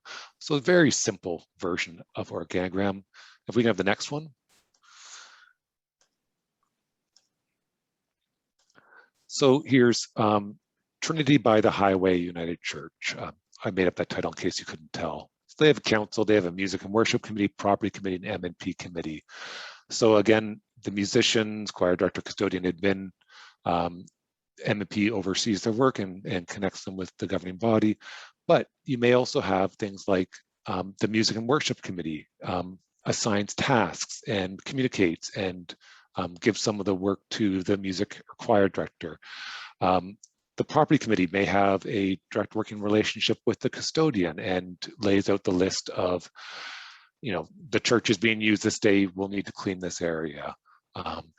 So this isn't, you know, you have to follow one of these organograms, but it's a really helpful practice. When I was creating these ones, it's a really helpful practice to start visualizing and be very clear about who are people accountable to, where do they receive feedback, where do they go to for help. Because, as M&P committee, you should be clear, because that's one of the confusions that happens in churches lots of times. It can make it feel overwhelming when you have, the custodian and you have 10 people telling you different things you need to do. Who do you go to for that? Who lays out the work for your week? So it's really helpful and important to look at your structure of your church and where those lines of accountability are, and where the feedback comes from, and where do people turn to for help. If you don't give, if employees aren't given feedback, one of the things is, how do they know they're even doing a good job? That's something that can come up too. How do you know you're doing a good job if no one ever tells you, or if you're never directed, or never have someone to turn to? There's a question in the chat, McCall, about who does the minister report to? Yeah. So I didn't add the minister there on purpose, but okay. yeah. So M&P has a role in doing performance reviews for ministry personnel. Now, there are also accountability lines that go to the regional council as well. So yeah, there's accountability to the governing body at M&P and also to the regional council as well. Dale, you have more wisdom, years of wisdom around this work than I do too. Yeah, I mean, ministers in a three-way covenant. It's a covenant with the local congregation, and that is through the M&P committee, and they're accountable to the wider denomination through the Office of Vocation, particularly for disciplinary matters, status of their ministry and so forth. But ministry personnel are like other employees in terms of their accountability. It is through the M&P committee. Yeah. And someone asked about hiring a choir director. So in the M&P handbook, there is information about search teams and interviewing and performance reviews and pieces like that. So Dale, unless you want to add any more to that question around when hiring a choir director, who should do the interviewing, M&P or worship and music? Yeah, I mean, I'll answer that quickly, and then we'll move to our last item. But the governing body should appoint a search committee. It doesn't necessarily have to be the M&P committee. In fact, it's probably healthy if it's a wider group of people. Certainly, there should be representation from the M&P committee. If you're talking about a choir conductor, probably someone from the M&P committee, someone from the worship committee, a couple other people. Yeah, there's no hard and fast rules about it, but I think don't assume that the M&P committee is the hiring committee. And work closely with your governing body since they are the employer. Yeah. Okay. All right. Well, we are at 5 to the hour. I'm just going to talk very briefly. Probably not the best thing to end a workshop on, but I did say I would talk about termination. Unfortunately, we do need to do that sometimes as employers. And there's a lot at stake. So you really want to make sure you do it well. You want to do it very thoughtfully. And it's on the one hand, it's a real drag for someone to lose their job.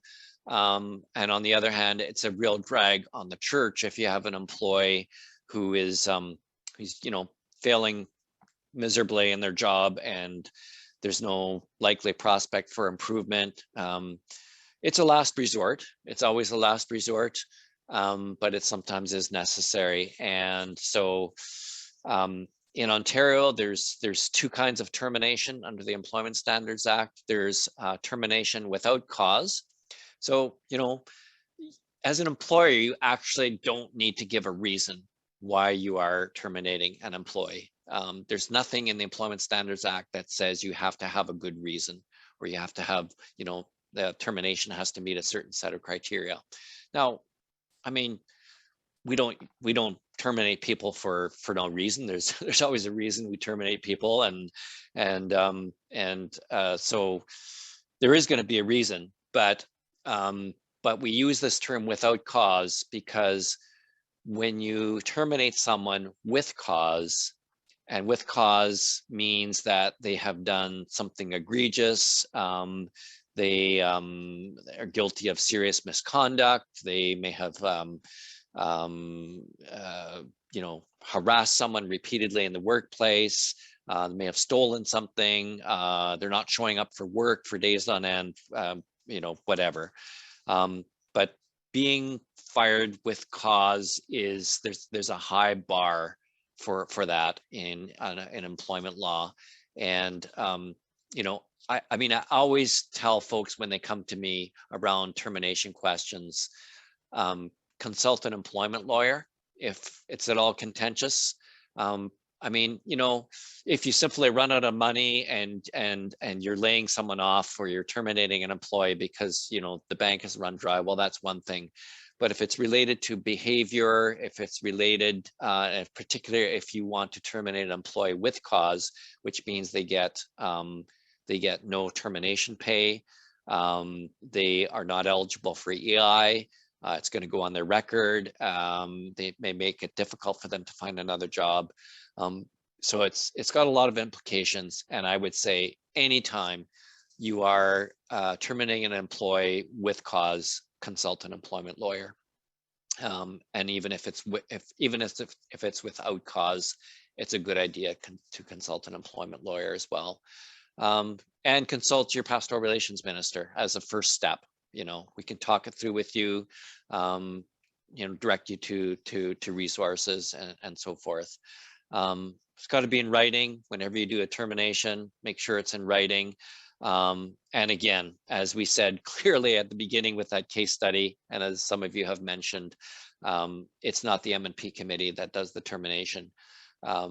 You make a recommendation to your governing body, and there's a lot of work that has gone into that. As again, we saw in the case study, a number of you wrote, where was the conversation? Where was the documentation? Where were the progressive steps of discipline? And so it's very much a last resort, and it needs to be done well. Call us.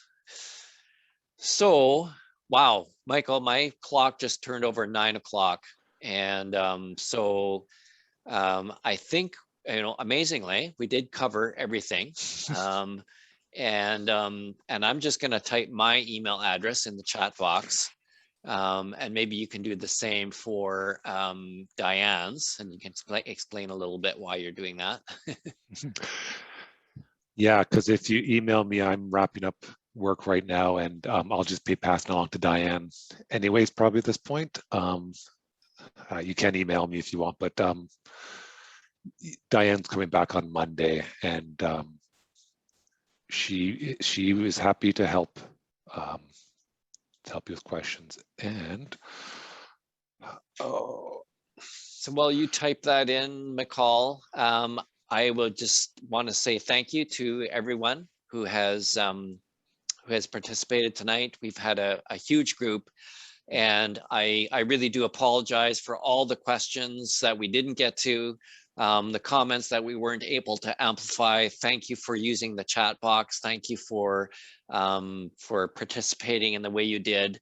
And yeah, check out those resources that we've told you about. One more quick thing, if you would like to save the chat, because there's a lot of useful information in the chat, there's 3 dots at the bottom of the chat, and if you put your cursor over them and type more, no, that's not it. Oh yes, it is there. The very top option is save chat. Okay, so there's 3 dots. Click on them. Top option says save chat, and that'll save the chat to your computer. You can also simply right click anywhere in the chat box, and that'll bring up a little box that says select all, and you can select all and cut and paste it into a Word document. So you can stay on the call a little bit afterwards in order to do that. and that'll save the chat, which I imagine is many pages long, but it'll allow you to go through there. I think that's it from McCall and myself. McCall? Yeah, so again, reach out when there's questions. So one of the things I've learned from doing this role for 3 months is that often, you know, if you're having to terminate someone or to create a position description, you're having trouble with that.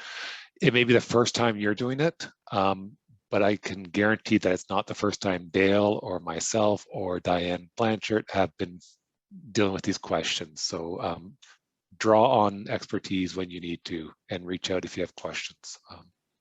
Thanks, McCall. And Yeah. also if you have feedback on tonight's webinar, I know some of you are typing thanks in the chat, and that's great. But if you have something that you'd like to tell us about the webinar, feel free to send us an email, either to Diane or myself. We would value your feedback, and that will help us in future webinars. So good night, everyone. Thank you so much for the work you do as M&P committee members. You're really serving the church in an amazing and very important way, and we're very grateful for it. And so blessings to you as you move into the rest of your evening, and blessings to you as you carry on the work of the M&P committee. Good night.